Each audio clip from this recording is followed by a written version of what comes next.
Vale, sí, estás grabando. Bonjour, soy Paul Patrick Quinn y hoy voy a emitir mi segunda videoconferencia dentro de la Universidad de Alcalá de Henares y la asignatura Cultura Audiovisual y Cine. Hoy vamos a hablar de la Nouvelle Vague, la nueva ola francesa. El término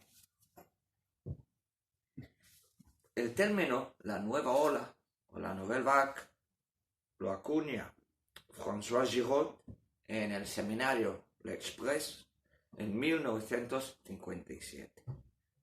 Y de hecho, la imagen de la Nouvelle Vague como movimiento, como tendencia revolucionaria, en gran parte se debe tanto a la prensa comercial como a las revistas especializadas.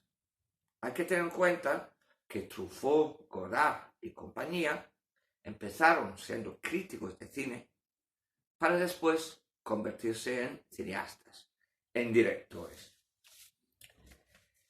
¿Es una escuela o es un movimiento? François Truffaut, por ejemplo, opina que no. Y hay otros directores miembros del supuesto movimiento, que opinan que no. Mientras que algún teórico como Michel Marie, en su libro La Nouvelle Vague, sí afirma rotundamente que estamos hablando de una escuela estética cinematográfica.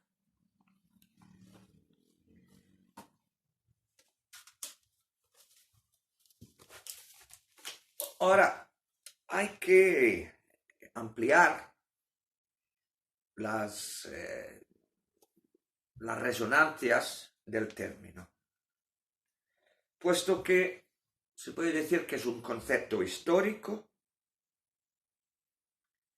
que radica en la ruptura con el cine anterior, lo que llamaban los franceses el cine de calidad. Claude Autant-Lara, Jean Delannoy, Christian Jacques y Yves Allègre. Estos directores de finales de los 40, principios de los 50, hacían adaptaciones literarias con toda la producción exquisita. Los jóvenes turcos, los jóvenes de la Nouvelle Vague, Truffaut, Godard, Romer, Agnès Varda, Alain Resnais, etc., querían romper con ese sistema. De manera que, como hemos dicho, es un concepto histórico. También se puede plantear en términos económicos. Al menos en sus inicios, estamos hablando del lanzamiento de películas de bajo presupuesto. Algo que hemos visto en el caso del neorrealismo. La adversidad se convierte en virtud. Actores no profesionales, rodar en exteriores, cámaras ligeras. Luego el sonido es un elemento clave. Por una parte, se promueve el sonido en directo mientras se está rodando y por otra parte la post-sincronización. Pero esta post-sincronización o doblaje puede permitir muchos experimentos. No tiene por qué coincidir la imagen con la palabra. Y eso es un filón que explotó al máximo, por ejemplo, Jean-Luc Godard.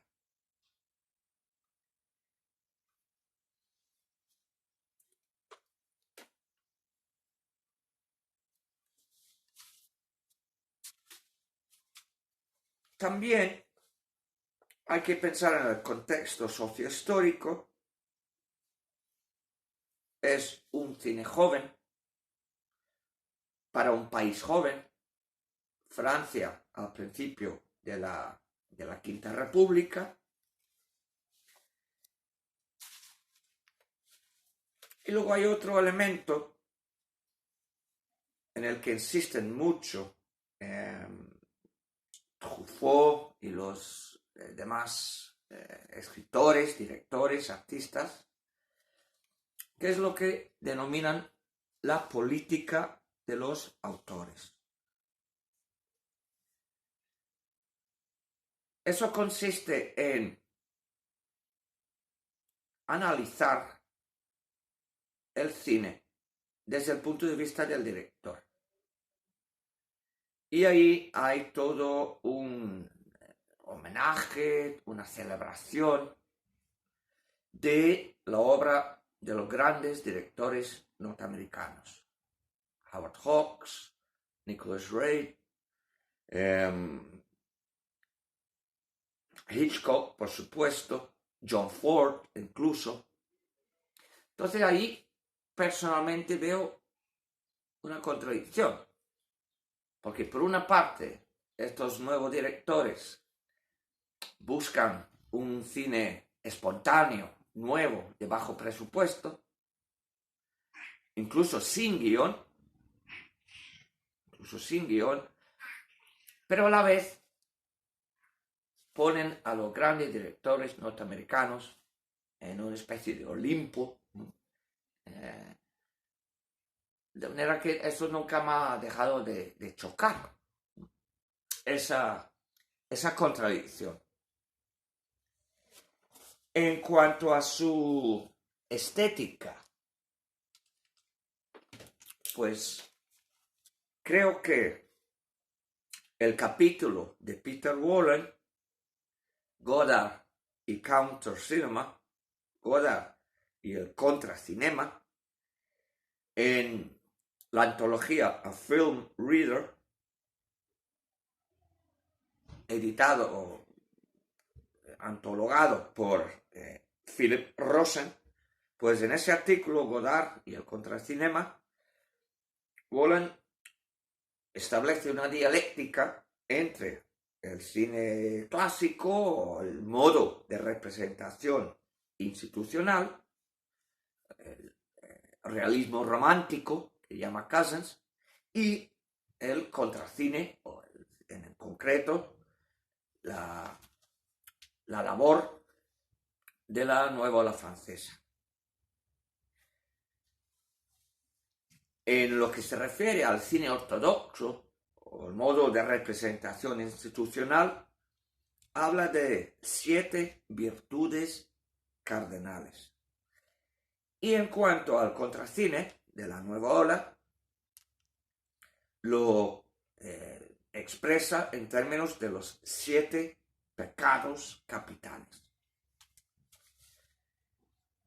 De manera que en primer lugar, tendríamos, en el caso del cine ortodoxo, la transitividad narrativa frente a lo que llegará a ser en la nueva ola, la intransitividad narrativa. En las películas de Hollywood es como un túnel, un camino recto de causa-efecto, sin rupturas, sin contradicciones, mientras que en la nueva ola francesa lo que vamos a observar son lagunas, interrupciones, saltos, elipsis, a veces la narrativa se corta a trozos mediante el montaje. Ahí observamos la influencia de Eisenstein y el cine soviético. Otras veces hacen todo lo contrario. Hacen largos planos secuencias sin cortes y estiran la narrativa. De manera que tenemos esa primera dialéctica entre la transitividad narrativa y la intransitividad narrativa. Segundo lugar, otra dialéctica entre la identificación que caracteriza el cine clásico, el cine comercial, y el extrañamiento que llega a caracterizar a la nueva ola. Normalmente cuando vemos una película hollywoodense, pues se produce una especie de empatía, participación emocional, mientras que en las películas de Godard, por ejemplo, de Alain Resnais, pues es muy difícil identificarse con los personajes. Crean una distancia mediante muchos mecanismos.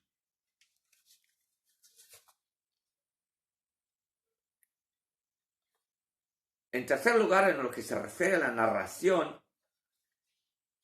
surge una pugna entre la transparencia y la marcación.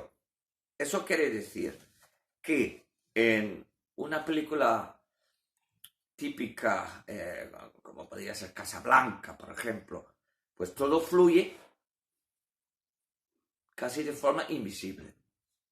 No somos conscientes del rodaje, del hecho de que sea una película. Mientras que en el contracine, el cine de la Nouvelle Vague, hay una marcación. Hay, como he dicho antes, saltos, incluso a veces se dividen en episodios o capítulos mediante fundidos, de manera que constantemente nos está recordando que estamos viendo una película.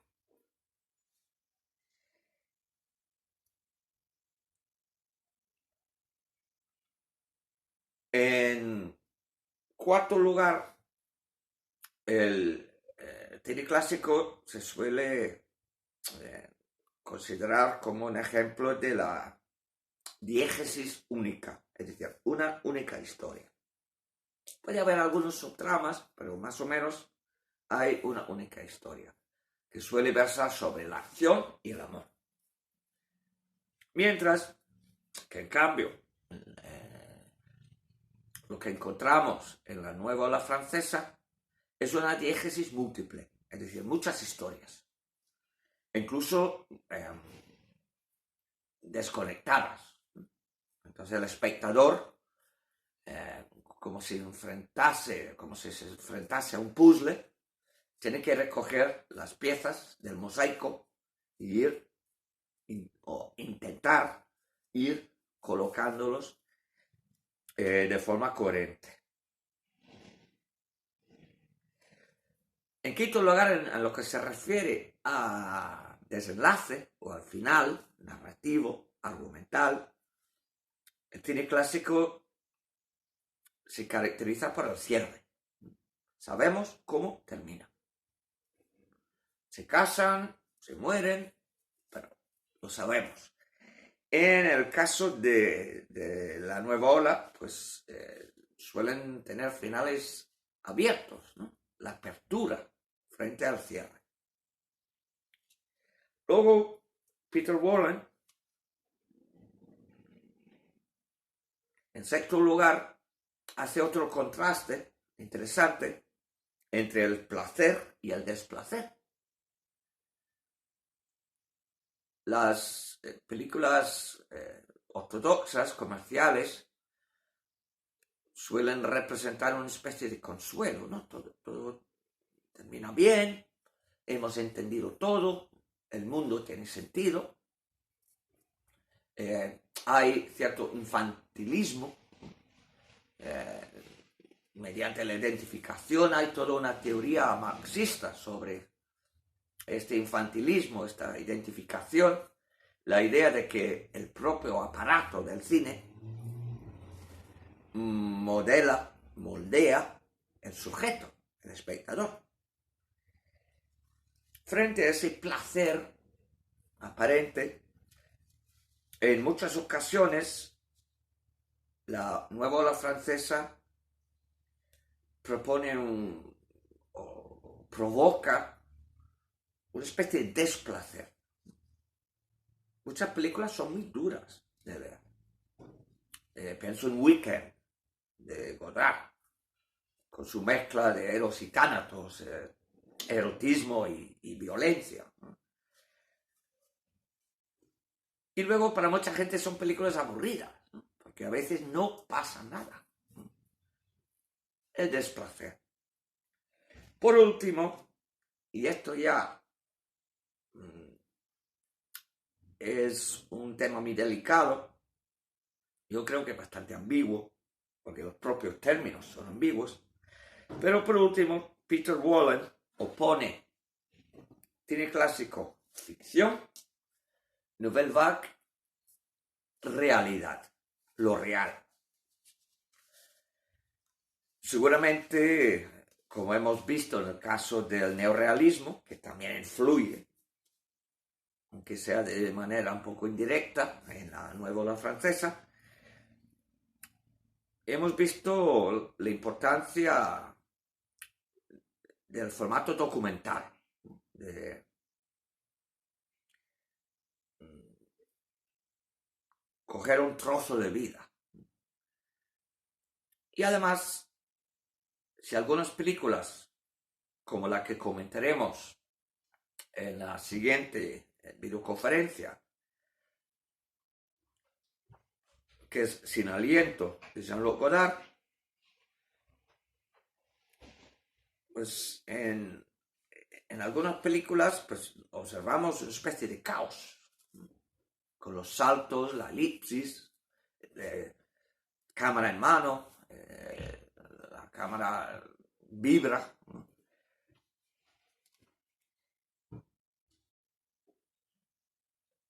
De manera que oponer ficción y realidad,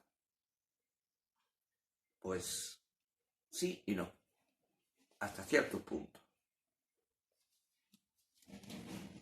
Y bueno, por el momento, nada más. En la siguiente videoconferencia vamos a centrarnos en la película Al final de la escapada o Sin aliento de Jean-Luc Godard.